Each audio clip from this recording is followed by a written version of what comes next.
Morning guys, Sel from TH Trees going to expand on a little post we did about stubs because I forgot to add a few things and I'm not going to re-edit it because it's effort.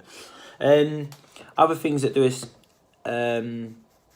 affect whether you create stubs or not, which is what another tree fella did mention, is sometimes when you're reducing the crown of a tree and we always start at the top centre of the tree. It just makes life easier that way. But sometimes when you come into the outer parts of the tree, the higher branches can snap the growth shoots off the lower branches if you do the lower branches first.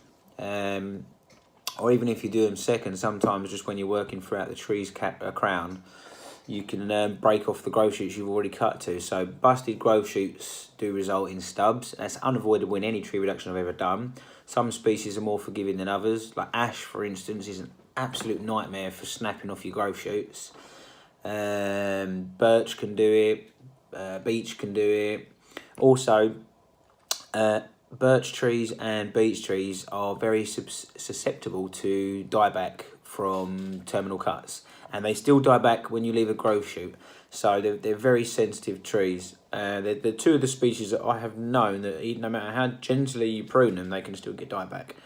So always best to prune both trees at their sort of more dormant stage of the year to avoid that. So ideally never prune a silver birch in the spring. People do, we advise against it, but people want what they want. They'll just get someone else to do it.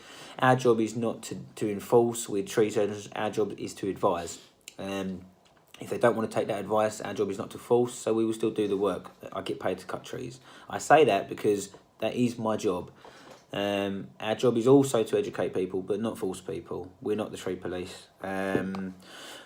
So there are a few other things that will affect whether you leave a stub or not. You know, snapping out the growth. There's nothing more frustrating than you work your butt off to get to the end of a nice branch, cut a nice lovely growth junction that gives you a really good shape in the tree, and then another branch comes along and snaps it off. Happens all the time. So species of tree.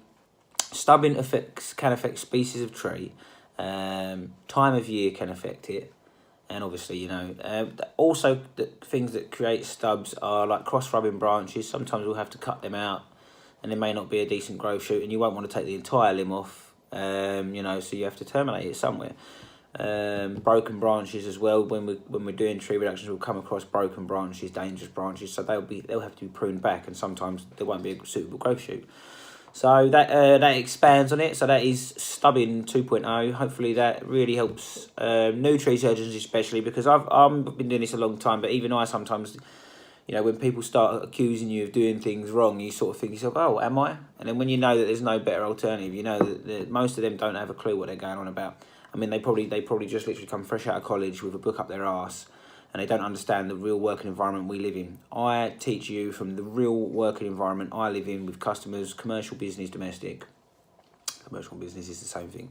And obviously I've done thousands and thousands and thousands of trees in thousands of different situations with power lines, with paths, with roads, with houses, with waterways, just any which way you can think.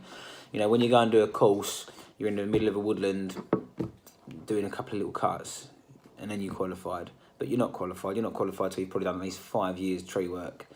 And even now, I've been doing it 15 years. Only really now do I really look at myself and go, you know what, there ain't nothing I can't do. And it's taken 15 years of training, and it's 15 years on the job, because I weren't qualified for the first 3 years, and I was very good long before I got qualified. I only got qualified just to keep my insurance company happy, because I was actually insured. Whether or not at the time it would have been valuable. What's the bloody word? Valid. Who knows? Insurance companies they're a dark art unto themselves. Their terminology is very sneaky. So anyway, yes. So back to the stubbing. Yeah, hopefully that really does cover it. Please do add any more questions. I'm trying to think of things, but yeah, there are a few little things that you need to take into consideration when you are doing a tree. The time of year, as said, species, as said.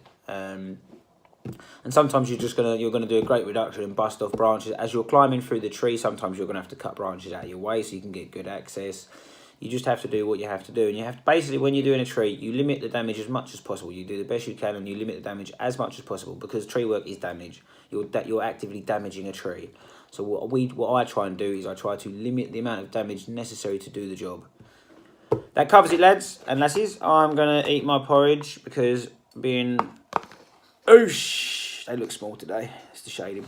Being a decent climate also means eating good food, so that you have the power through the day to get the job done. Thank you for watching.